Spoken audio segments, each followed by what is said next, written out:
Okay, John, so last time we talked about some diet like styles or diet spectrum, and today you want to talk about what? I want to talk about the habits of nutrition. Okay. Specifically, you're going to realize we talk about meal prepping in this quite a lot because I definitely believe in meal prepping for a lot of reasons and reasons we're going to get into. Now, the point of this series of podcasts is all about decreasing stress in our lives. We want a stress-free life, right? We want to be happy and healthy. And to get that, we need to decrease chaos. In order to decrease chaos, we need good habits. To get good habits, we need systems. So we need to create systems around nutrition that make it so that we don't need to think about it anymore. We just do and do well all the time. So we already discussed the spectrum of diets you could choose. The point of this podcast is not to tell you how to eat. It's to tell you what systems, once you figured out what you need to eat, how to implement it for the long term. And I believe that meal prepping is probably the best way to do that. Now, one of the questions we should ask is, how do poor diets cause stress in the first place? Now, we're primal creatures, right? We're humans. We're organisms. And we have three basic needs: food, water, and shelter. And food being such a big piece of that, if we have to think about it all the time, it becomes a huge stress because it's built into our evolution, right? We need to think about it because it's one of the things that keeps us alive. If you don't know where your next meal is coming from, that can obviously be very stressful. And I don't mean that from like a financial standpoint. I mean that from a preparation standpoint. Like, where's the food in the fridge? Do I have enough? Well, I just got home from work. What am I going to have for dinner? Oh, I'm at work now. I didn't pack a lunch. Where am I going to go? I only have 30 minutes. It becomes something that really weighs on us because, again, we have three of those basic needs and food's very high up the list. It's almost like a chore, especially if they do it 3 to 6. Some people eat 6 times a day. I mean, it gets time consuming real fast. Very fast. Mm-hmm. And it takes a ton of thought energy out of us. So what we want to do is we want to try to decrease the time it takes us to eat and to prepare our food, and then also the thought energy that goes into it. When you have bad food habits, though, you also make unwise food decisions. Like we talked about the spectrum of diets you can eat, and the thing that we said the most was don't have the standard American diet, but your first instinct and inclination and things that are available to you once you haven't prepared well is the standard American diet foods, right? You have to go to McDonald's, you have to go to Taco Bell, so on and so forth, right? Or just order a pizza real quick. Order a pizza real quick, right? Pay that $5 in delivery fees on DoorDash.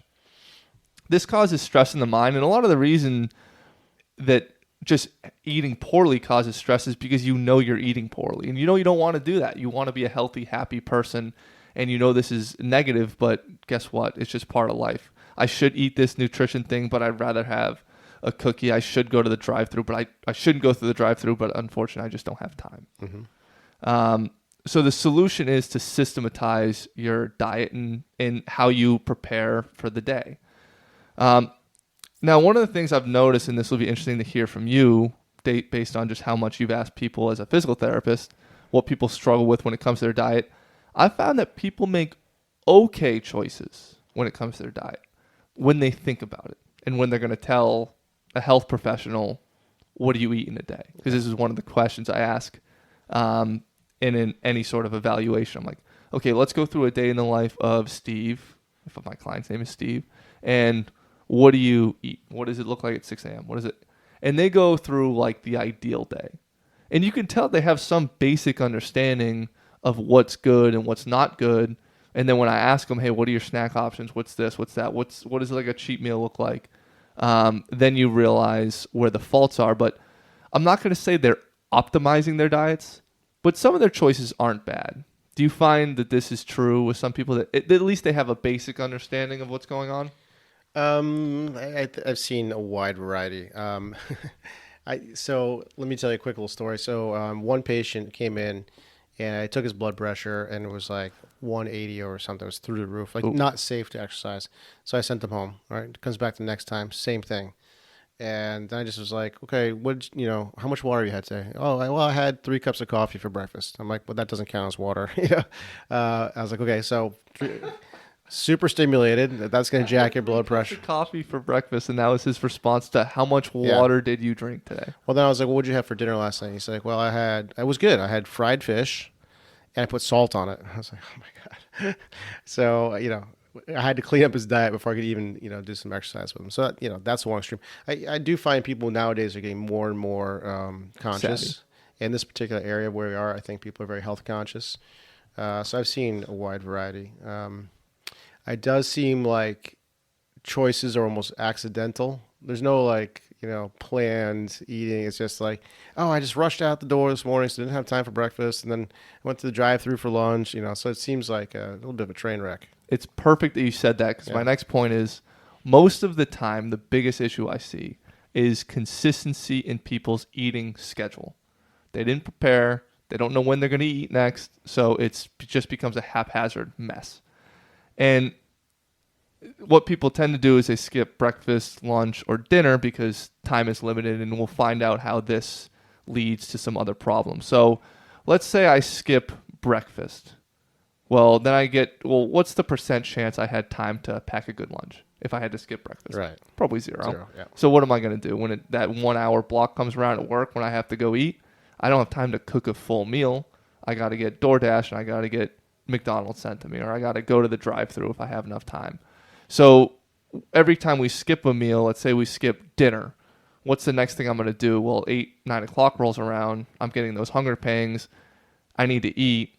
I'm not going to cook a full meal. It's 9 o'clock at night. I'm reaching in the snack cabinet, grabbing the chips and salsa, and I'm doing that instead as my fill-in. Or, worse yet, I don't even do that, but I wake up at 2 a.m. and grab the Oreos and the milk. Mm-hmm. These decisions just deteriorate when we don't prepare, and we have this inconsistency in our schedule. You have Oreos at your house? I don't have a snack cabinet. I don't have any snacks. All right. How about you? No, we've eliminated all garbage. Yeah. Well, that's not 100% true.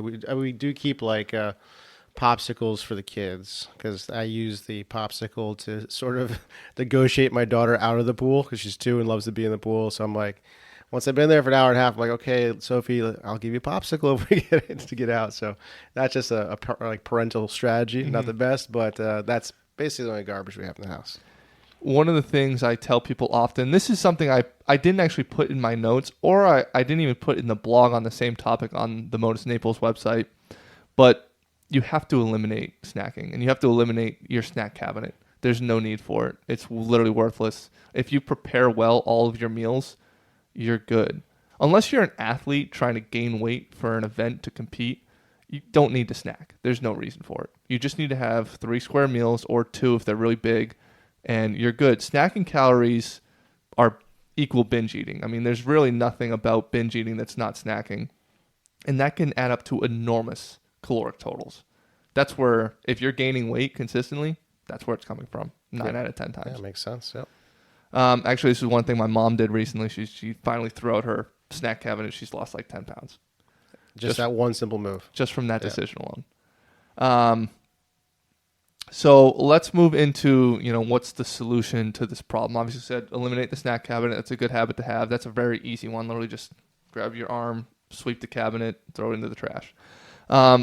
But the best solution is to have more time. It'd be great if we just had 30 hours in the day, but that's not possible. So how do we get more time when it comes to eating and nutrition? By preparing, being ready. And that is where the meal prep is just everything.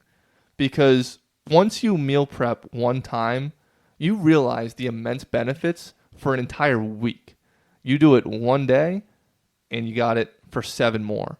Yep. And this is unlike exercise or really any other habit that you try to develop, where you might have to really work hard for long periods of time before you realize any benefits. Meal prepping is the complete opposite. You actually have to work less than you're already working to cook your food every single night or middle of the day or in the morning at breakfast.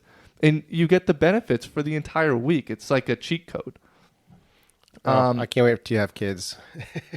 Why is that? It throws all this off. Because they have their things they want to eat. You have your things you want to eat. But that's a whole different topic. Yes, and that should be one of the things I mentioned as well, is this is for you. This is not for your entire family. Now, it could be. Could be for you and your wife or your Mm-hmm. significant other, or it could be for your kids, right? You meal prep for your kids. That's a completely reasonable thing to do if you're already doing it for yourself. Obviously, it's not a bad thing. Yeah. Before my wife and I went on carnivore, we got into a groove at one point of just like Sundays we would cook. We would cook like 5 different meals for the week for both of us. Yep. So you could just pull out of the fridge, we had them labeled and everything. My wife loves to label stuff. Right? So you could just mix and match meals and stuff. And that worked out for a while. It was a bit labor intensive, but it was like a Sunday afternoon activity, but it was kind of fun. We did it together, Yep. And that's one of the things I want to talk about too when it comes to like labor intensive, when it comes to the meal prep. But we'll get to that here in a second. The toughest part about meal prepping is what to eat. But like we said in the beginning here, that's on you. You got to figure that out. How can you figure that out? You can go to a nutritionist. You can get a blood chemistry analysis, figure out your food sensitivities, figure out what works for you and your body. What's great about nutritionists is first, they're experts in the space, so they'll know the best, and that's what you should do if you can afford it. But they're also going to give you a very specific plan. That plan is going to be specific down to the macronutrients, which are essential to know, the micronutrients, and then also the grocery list. What do I have to go to the store to get? And that's going to be a huge part when we talk about saving time in the meal prep, is you need to have a really good plan. It needs to have everything down to the, dollop of olive oil that you need. And then also all of the macronutrient, so you know that you're reaching the goals you're trying to reach. So you can either go to the nutritionist or you can do the thorough deep research on your own. That is a lot harder. But if you're not going to go the one route, you have to go the other. If you're going to just try to wing it, you're going to fail. So don't expect any results from that. The other thing when we talk about what to eat with the meal prep is you have to run tests weekly. You have to readjust week to week to figure out, did this week work? Yes, no. Did this day work? Yes, no. Did this meal work? Yes, no. And then keep readjusting until you find what works for you. Now, this is a process that might take months or years. For me, it's taken years, and I'm still, like I talked about in the last podcast, not completely dialed in, but it's definitely possible. If we're going to run these constant tests, what do the tests look like? Well, it's really 3 simple questions. How did I feel after today? Was I bloated, stomach ache, good bowel movements, bad, so on and so forth? How did I feel after the week, right? Doing a daily test and then a weekly test. And then did I get any closer to my goal? After that week, did I gain weight, lose weight, improve my body composition, vice versa? If I did the right things and felt good after the week, then I know I made some good choices. If the answer to those questions was all negatives, then I probably didn't. Totally makes sense. I had a style that we got into for a little bit because I mentioned sort of the meal prep thing on Sundays. So once that became a little tedious for us, what we got into was we'd make a big dinner and like a little extra, and then take that extra. That'd be our lunch for the next day. Because breakfast is easy enough. For me, it's usually like, eggs and a piece of fruit or something like that. So right there, breakfast is taken care of because that takes like 5 minutes. Yep. And then I already got the leftovers from last night for lunch. And then just keep repeating that process. And that way you get a lot of variety in. So that was another style that we kind of tried. So this will be interesting because I'm very successful with my meal prep. Been doing it for 2.5 years. I've probably only not meal prepped 1 or 2 weeks in total throughout those 2.5 years. So it'll be interesting. I want to talk about at the end why it didn't work for you and maybe why it could if we made some adjustments to it. But you need to keep readjusting these variables until you're happy with the results. So you're like, I feel really good. I'm losing weight. My body composition is great. Once all those things are happening for you, we're in a good spot. But here's the great thing about meal prepping is that it allows you to make those adjustments. You can run these tests because everything's systematized. But if you're just eating randomly every single day, you have no idea what's causing the positive or negative impacts of your diet. But if it's all standardized and you know what you ate that day, it gets pretty easy. Yeah. Yep. Yeah. So now that we're carnivores, we've totally changed up our strategy. So we also intermittently fast. Well, I should say we intermittently fast. So what that means, I pay attention to my body. So if one morning I wake up, I'm like, I'm pretty hungry. I'll eat breakfast. But I'd say about 5 days a week I fast in the mornings. So I work from 7 to 1, and then I come home, and then we pull out meat from the day before.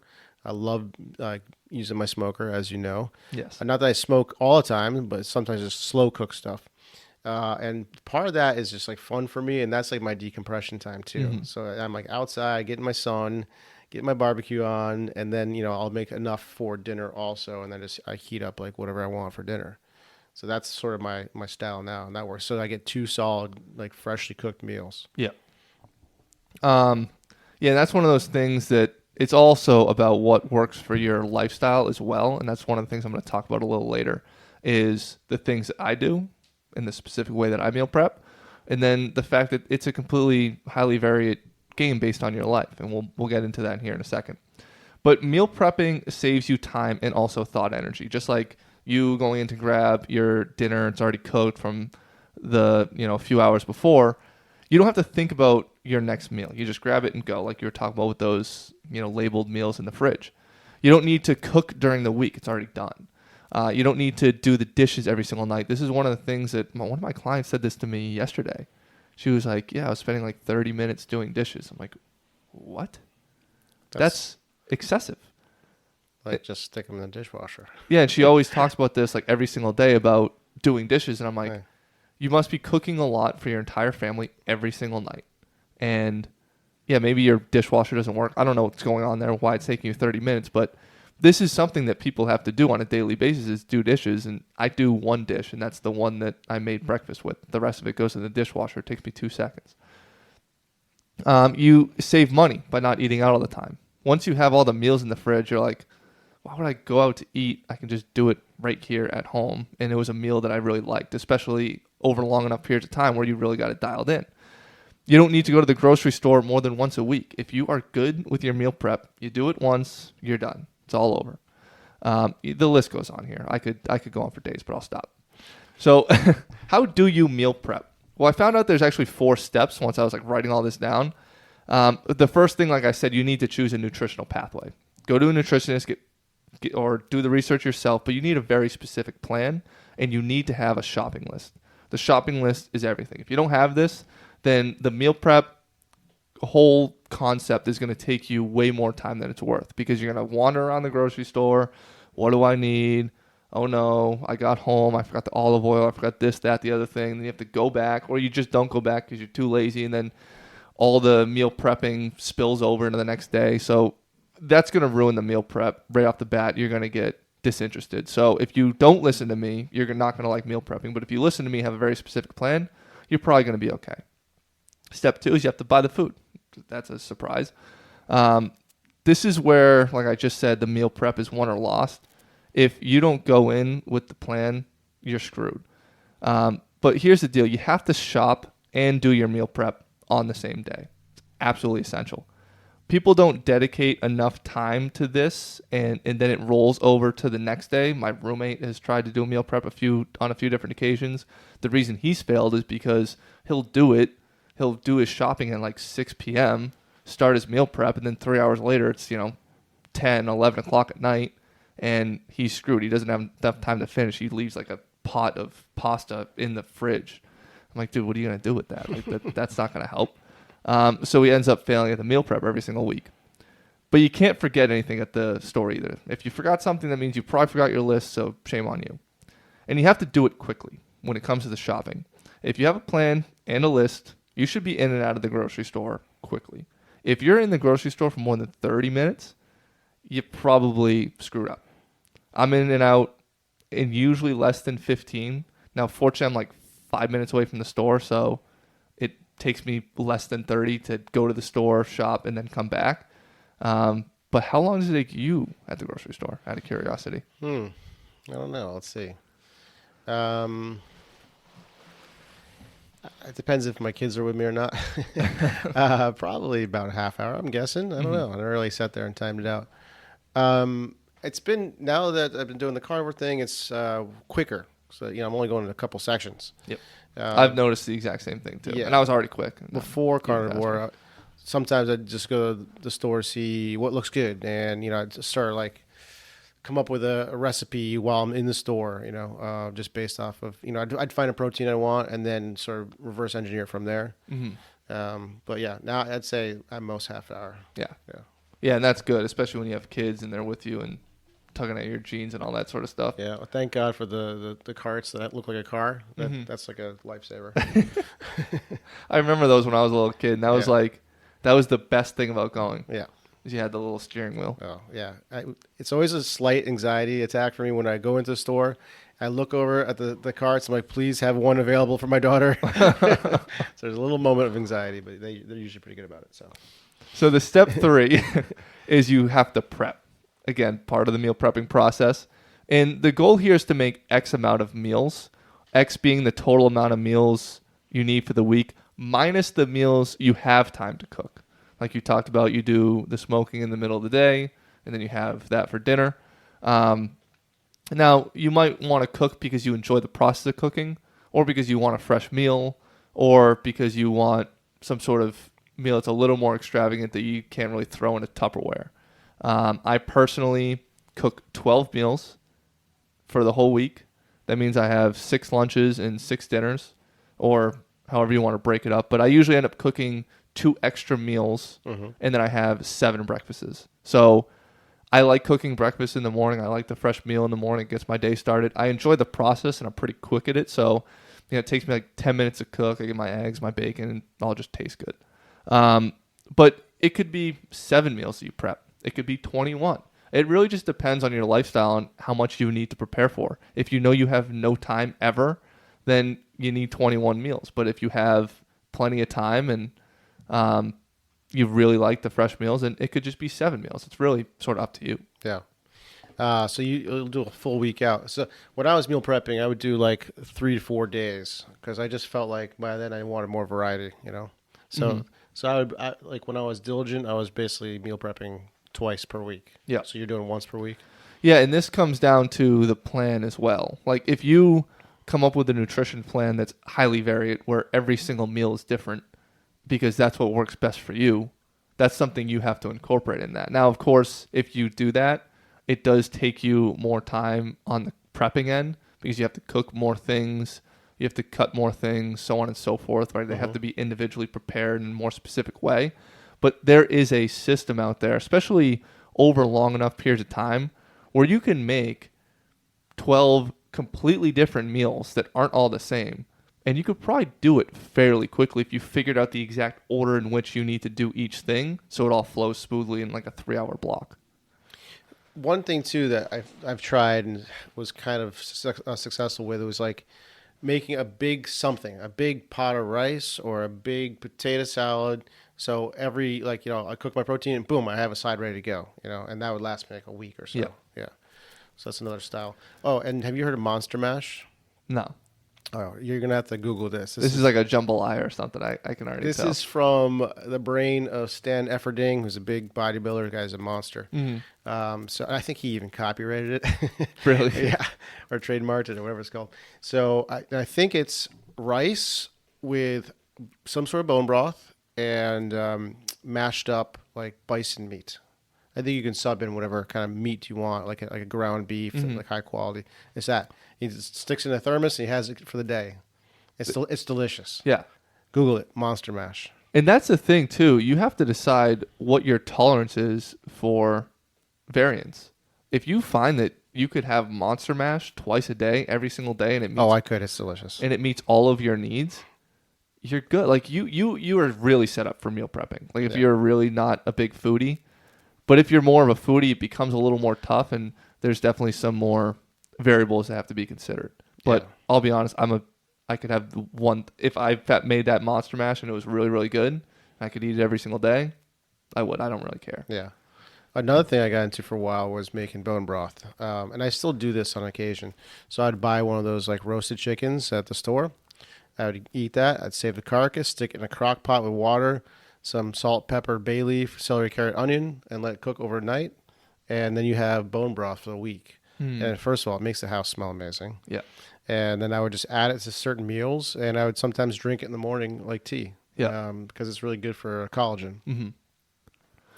Yeah, there you go. I mean, I think, you're sort of bringing up a whole bunch of interesting points. Just if you have certain things you can rely on that you really like, you got to stick with them. Yeah. But the first few weeks of your meal prep will definitely be tough. You're going to screw things up. Don't give up. Just keep readjusting. And this comes into step 4, which is eating. Right? You actually have to eat all the meals you prepared. And this is the thing. Again, each of these steps is just another moment for failure. But this step 4 is probably where most people are going to fail, right? Most people could probably get the plan, go to the grocery store, buy the food, do the prep. But all of a sudden it comes to eating for that week and they made this salmon dish that they hated. And they're like, oh no, I made 4 of these. Oh no, like the chicken wasn't all that good either.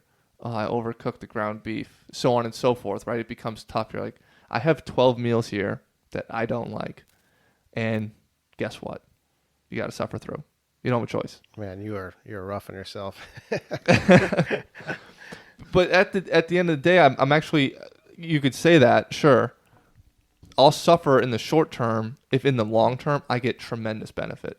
Because I've had weeks of bad meal preps, and instead of giving up on the whole system, I just suffered it through. It's a week of still eating. Like, there's people in Africa starving to death, like life could be worse. Throw some hot sauce on it, kind of cover up whatever taste you don't like. Exactly. There's some sort of modification you can make to at least not give up on the thing that you did.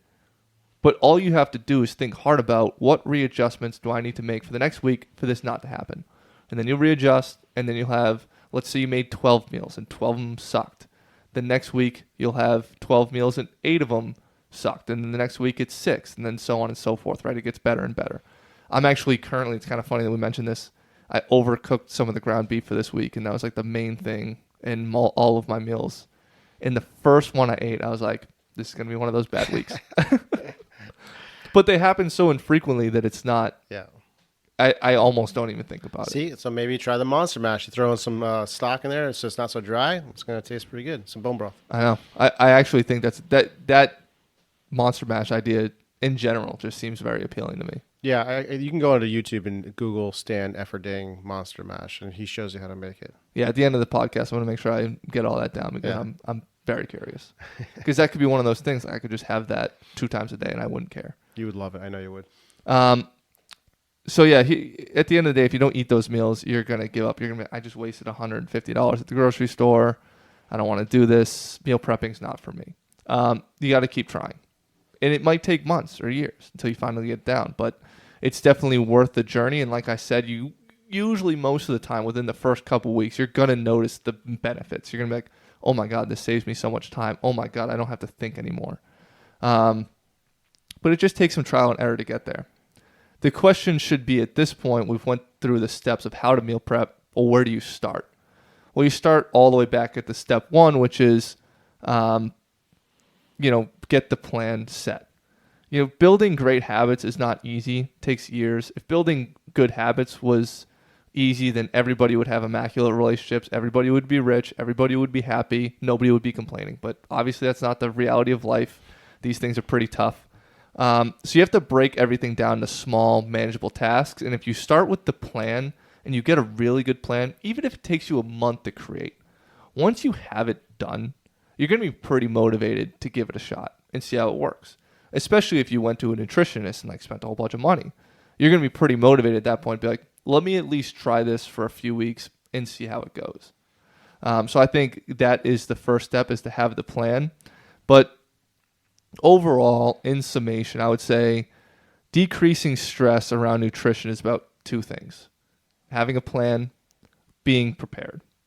If you can do those 2 things, you've saved yourself so much time, so much thought energy, and you can finally reach your goals and do the things that are right for your body in a sustainable way, not a 30-day quick fix sort of way. You can do it for the long term. You keep readjusting, trial and error, until you finally get it right, so that every single week is a good week. One of the things I want to talk about, since I've kind of talked about everything that I want to discuss, is you talked about how you did some meal prepping in the past. And you said it kind of worked for you, kind of didn't. Now, for you, it was really time consuming. For me, it's not time consuming at all. Like, it takes me 30 minutes at the grocery store, then about an hour and a half to cook. What are the things about your meal prep back then that took so much time? I would probably say that I think we tried to do too much variety. We tried to do too many dishes. I think we could have probably simplified because I think we were cooking for like 6 hours or something like that. So I think it was being too ambitious with it, maybe. Yeah. And did you ever readjust, try to correct and like make the meal simpler? Let's say, hey, we did 7 different dishes this week. Should we cut it down to 3 different dishes? Yeah, I think we did. And then I ran into, now I want some variety in my meals. So I think we just never found our sweet spot, of the right amount of variety with the least amount of, time invested. And now at this point, you just kind of do carnivore. Yeah, and this So is, now your variety's cut almost down to nothing. well, I get some variety. Get a lot of ribeyes, lamb burgers, skirt steaks, picanha, which is a Brazilian steak. So there's a lot of steak, some chicken, some pork. But from a preparation standpoint, It's like almost the same. Well, but prep is so easy. I just put some salt on it and I'm done. Exactly. Super easy. So, but I guess that's the thing. It's like now I don't really meal prep because I enjoy like the barbecue aspect of it because that kind of calms me down, and it doesn't take very long. Yeah. So I'm happy to do it this way. Yeah, and I think for you, it's actually the same. At the end of the day, we're trying to just prepare for what we have time for and what we want to do. Right. Most people think too much about food, where the next meal is coming from, the fact that they didn't prepare. That if you found some system that works for you, where you feel prepared all the time and you enjoy the process of whatever it is that you have, then you're good. It looks like for you, the system is cook in the middle of the day, have some more for dinner. And that seems like a pretty simple system. It's like meal prep, but a little, just like a light version. Exactly. And I cook breakfast every morning. If I took the time I made for breakfast every morning and just made it lunch and then made that lunch dinner and I did the fasting sort of situation, I'd be doing the same thing as you. Yeah. And part of it's that I work part-time now, so I'm usually home by 1. So I don't really have to worry about it. Before, when I was working a full schedule, I was working like 9 to 5, I would bring in a lunch most of the time. Yeah. Yeah. Yeah, that's the thing. You just want to consider your lifestyle within all this. And that's why meal prepping is so great, because you are just planning for you. You're not planning for the other people in your life that you need to prepare for. You're just planning for the preparation that you need to become a better person. And I think, at the end of the day, if you do these things well enough, you'll find that drive-thrus seem time-consuming, and you'll really never know how you got through life without these systems. Sounds like a good plan, man. Absolutely. All right. You got anything else? I think you have a quote that you wanted to put out there. That was it. Oh. I feel like that was the summation of everything we had. Okay, good. Do you know what we're going to talk about next week? No. I might get into the hip impingement series. We're not sure yet. So okay. if you, I'm excited for that. Yeah, me too. So listeners out there, if you want me to talk about anything in particular, please email me or John. We'll put all our contact in the show notes.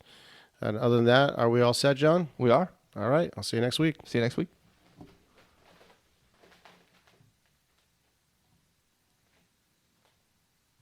Yeah, that's what we should do. We should say what